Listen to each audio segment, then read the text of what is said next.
gars, ça y est, on est le 31 décembre. C'est la fin de l'année et j'ai voulu vous faire un petit épisode interactif et vous proposer un format un peu différent pour qu'on puisse ensemble faire un peu le bilan de cette année 2025 et poser des intentions pour 2026. Voilà, c'est un travail que je vais faire personnellement. En général, je le fais toujours, je prends du temps pour le faire parce que pour moi c'est important et il y a plusieurs étapes pour moi à ce travail parce que je suis un peu une psychopathe en fait de tout ce qui est introspection, donc en fait je prends des jours et des jours à réfléchir et à voilà, donc je vais te proposer un petit peu ce que j'aime bien faire. Mais personnellement, je vais aller encore plus loin, je vais aller level psychopathe. Si ça t'intéresse, tu m'envoies un petit message sur Instagram ou tu mets un petit commentaire sur YouTube pour me dire. Je pourrais te partager ça en story. Mais dans cet épisode-là, donc tout ça pour dire que je vais quand même te partager des choses importantes pour refléter sur ton année 2025 et poser de bonnes intentions pour 2026, clôturer cette année et voir un petit peu ce qui s'est passé et comment est-ce qu'on peut, de la meilleure manière qui soit, prendre le recul nécessaire pour avancer encore mieux l'année prochaine. Voilà. Et c'est aussi pour ça que j'ai créé le workshop Astro 2026, c'est pour pouvoir vraiment comprendre qu'est-ce qui va se passer pour toi dans ta situation par rapport à ton thème astral en 2026 et comprendre comment les énergies vont t'impacter, comment tu peux t'ajuster, voilà, t'aligner avec les énergies pour pouvoir vivre de façon beaucoup plus alignée. Et donc voilà, le workshop Astro 2026 est encore disponible aujourd'hui à tarif de lancement. C'est le dernier jour, voilà. Donc demain, le prix passe à 99 €. Donc je compte sur toi pour te jeter dessus. C'est le premier lien dans les notes du podcast ou dans la barre d'infos sur YouTube. Alors, on va commencer par refléter sur 2025, donc pour clôturer. Et je t'ai prévu une petite série de questions introspectives. Je vais remettre toutes les questions introspectives dans la description pour que tu puisses les retrouver donc dans les notes du podcast ou dans la description sur YouTube, parce que je m'attends quand même à ce que je sais. Parce que vous m'envoyez très souvent, cœur sur vous d'ailleurs, hein, des DM en me montrant ce que vous faites quand vous écoutez le podcast. Très généralement, soit vous êtes en train de cuisiner, soit vous êtes en train de marcher, soit vous êtes dans les transports, vous faites le ménage, etc. Je me doute que peut-être que vous n'avez pas forcément envie de mettre pause à chaque fois et écrire.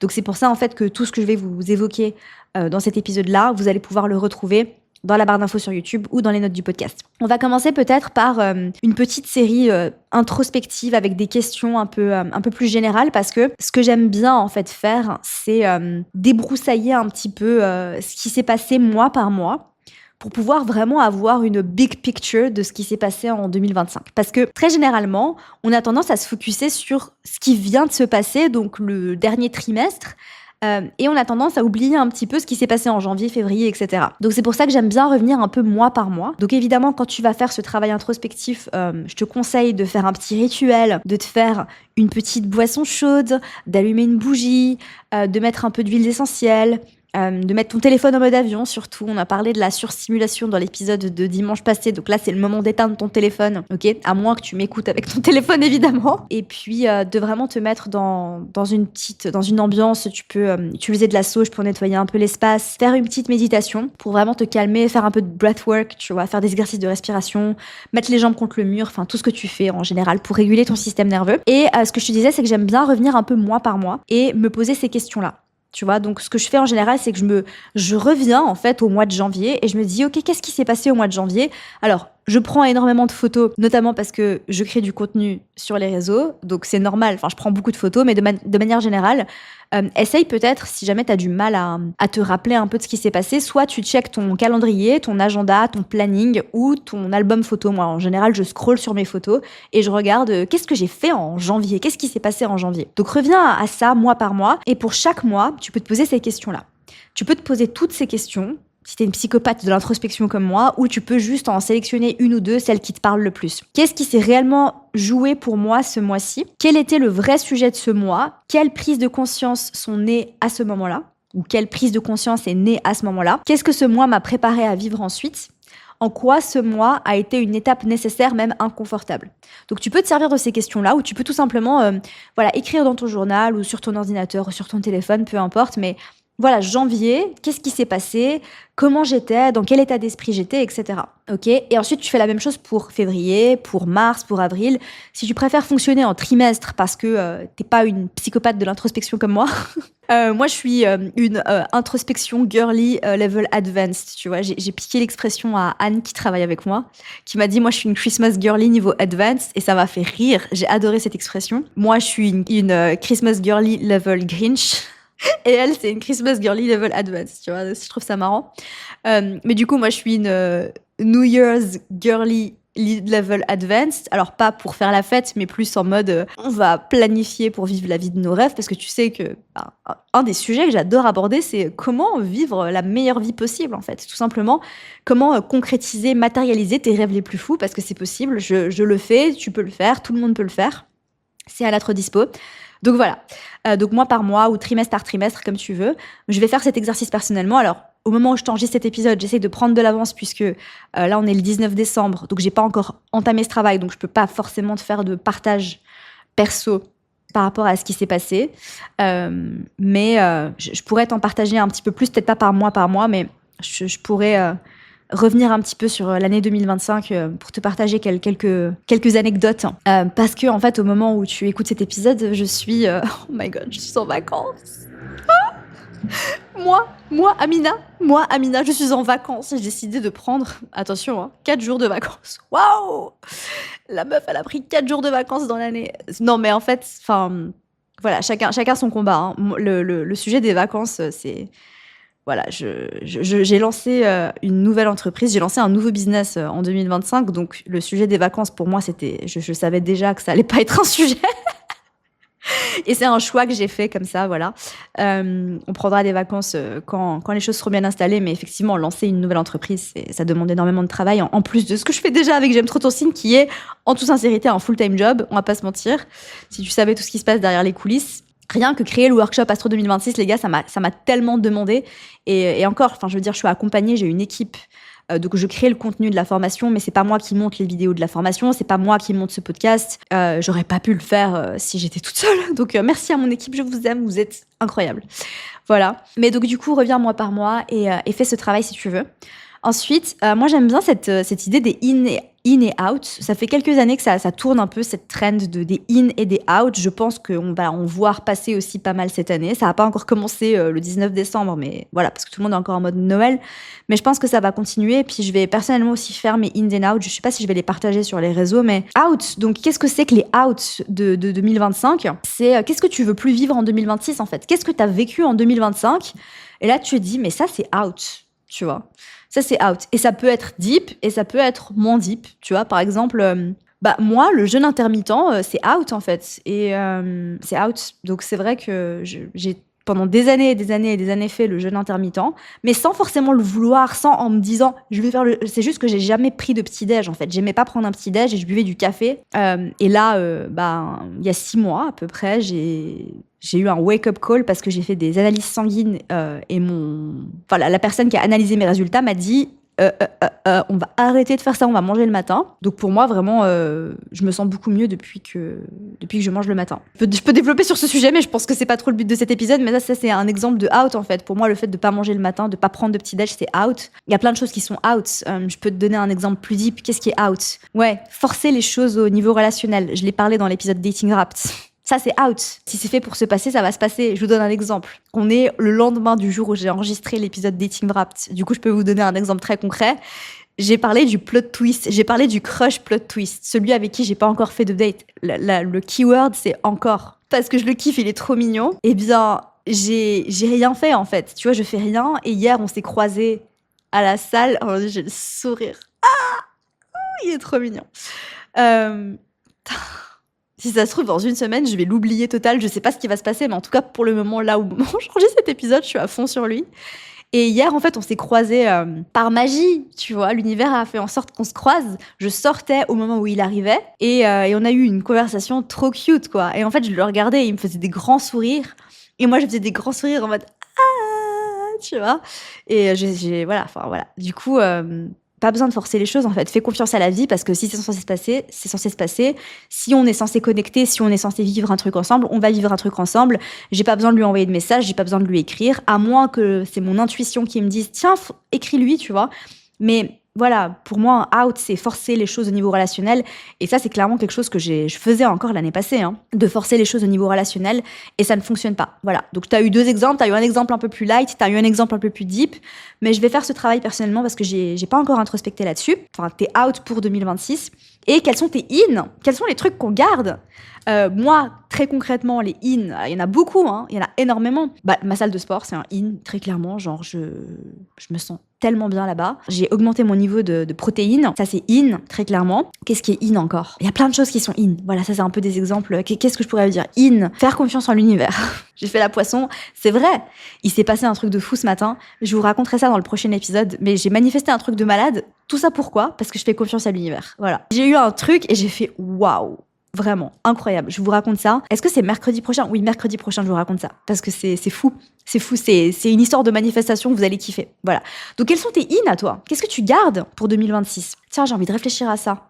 Je pense que tout à l'heure, je vais aller marcher sur le tapis et je vais réfléchir un peu à ça. J'aime trop. Je pense que je vais faire ça aussi. Tiens, on a un dîner entre copines ce soir. Ça, c'est génial, tu vois. T'as un dîner entre copines.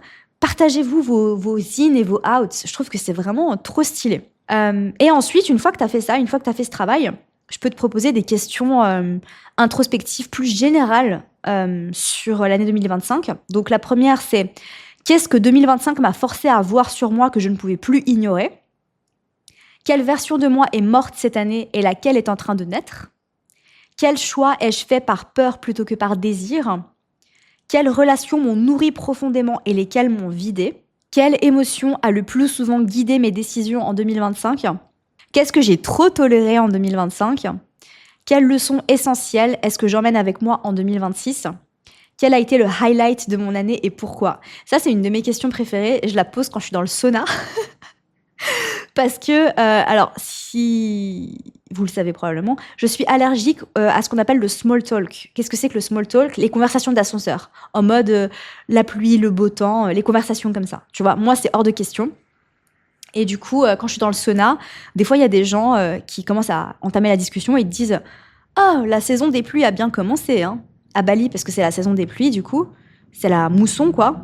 Et moi, je suis là, non, on va pas parler de la pluie, quoi. Enfin, genre, la vie est trop courte pour parler de la pluie. Enfin, on s'en fout, je sais pas.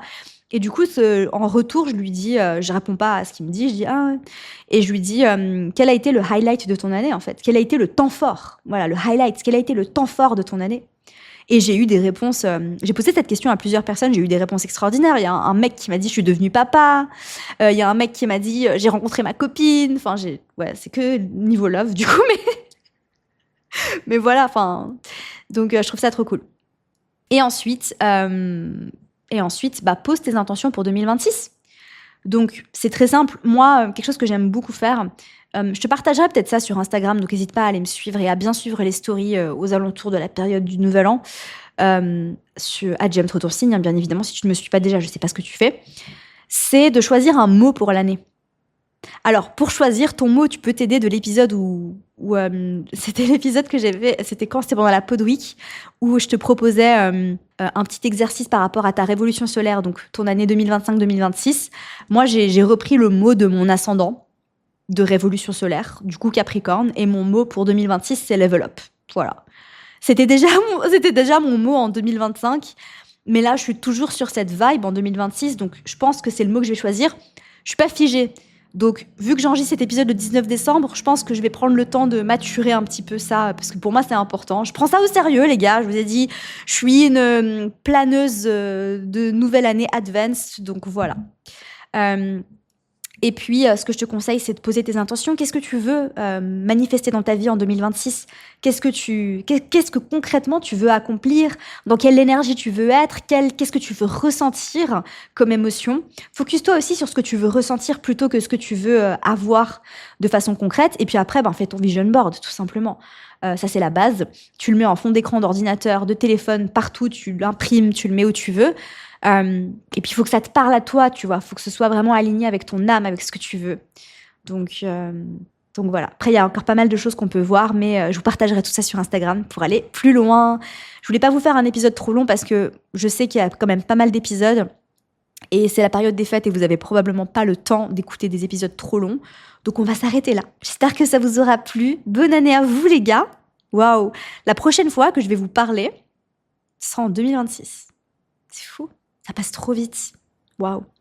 Et en même temps, quelle année 2025 quand même. Genre, on peut se féliciter, on peut s'applaudir un peu s'il vous plaît. Genre vraiment, on est là. Si tu m'écoutes, c'est que t'es là, t'as survécu.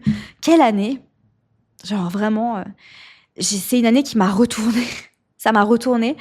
Mais je vais dire quand même quelque chose, c'est que alors c'était l'année du 9 et là on va entrer dans l'année du 1 en numérologie. Je suis pas numérologue, je suis pas hyper advanced dans mon niveau de numérologie, mais l'année du 9 c'est l'année de la clôture, c'est l'année de la fin d'un cycle et c'est pour ça que les années 9, et ça correspond aussi, c'est marrant, en astrologie chinoise avec l'année du serpent, donc la mue.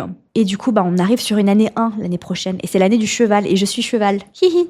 Donc, que des belles choses pour 2026. Je vous aime très fort. Et je vais terminer par un petit mot de gratitude quand même. Merci d'être là. Merci d'être là. Merci d'écouter les épisodes. Merci pour vos DM. Merci pour vos commentaires. Merci pour vos likes. Merci de me soutenir. Merci d'être la meilleure communauté du monde, en fait. Merci d'être les meilleurs. Vous êtes les best. Et on va vivre une année 2026 incroyable, vous et moi. Si ça se trouve, on va continuer 2 épisodes par semaine. Dites-moi si ça vous plaît. C'est beaucoup de travail en plus pour moi, donc voilà, dites-moi, encouragez-moi. J'ai besoin d'avoir vos encouragements pour continuer à faire 2 épisodes par semaine si jamais ça vous plaît. Et puis, beaucoup de belles choses qui arrivent, beaucoup de workshops, beaucoup de choses, beaucoup de produits. Si tu me regardes sur YouTube, tu vois peut-être quelque chose. Ah ah! Beaucoup de produits, pas forcément digitaux. J'ai fait un gros comment tu dis? Un gros spoil. Non, c'est pas ça le mot que je cherchais. Je suis fatiguée, les gars. Vraiment, j'ai hâte d'être en vacances de 4 jours. La meuf. Il y a des gens qui prennent 2 semaines de vacances, mais depuis que je suis entrepreneur, j'ai jamais pris 2 semaines de vacances. Puis en même temps, je m'ennuierais. On va pas se mentir, genre moi sans travailler, mais qui suis-je en fait? J'ai besoin de ça pour me sentir vivante. J'aime tellement ce que je fais que voilà. Et si j'aime tellement ce que je fais, c'est grâce à vous. C'est grâce à vous. C'est grâce à vous. J'aime tellement créer des workshops, créer des formations, animer mes formations, répondre à vos messages, vous enregistrer ces épisodes de podcast, créer des posts Instagram, travailler avec mon équipe exceptionnelle. Franchement, mon équipe de rockstar quand même. Big up à eux. Big up à toutes les personnes qui travaillent avec moi. Vous êtes incroyables. Genre vraiment, je pourrais absolument pas faire tout ce que je fais sans vous. C'est tout ce qu'on fait sur J'aime trop ton signe, c'est grâce à eux. Donc allez les remercier vraiment. Et puis voilà, cœur sur vous les gars. Mouah. Drop un petit cœur blanc si jamais t'es resté jusqu'à la fin. Comme ça, je sais que t'es resté jusqu'à la fin. Ou envoie-moi un petit cœur blanc en DM sur Instagram. Et puis on se retrouve l'année prochaine. Prenez soin de vous et bonne introspection. Bye.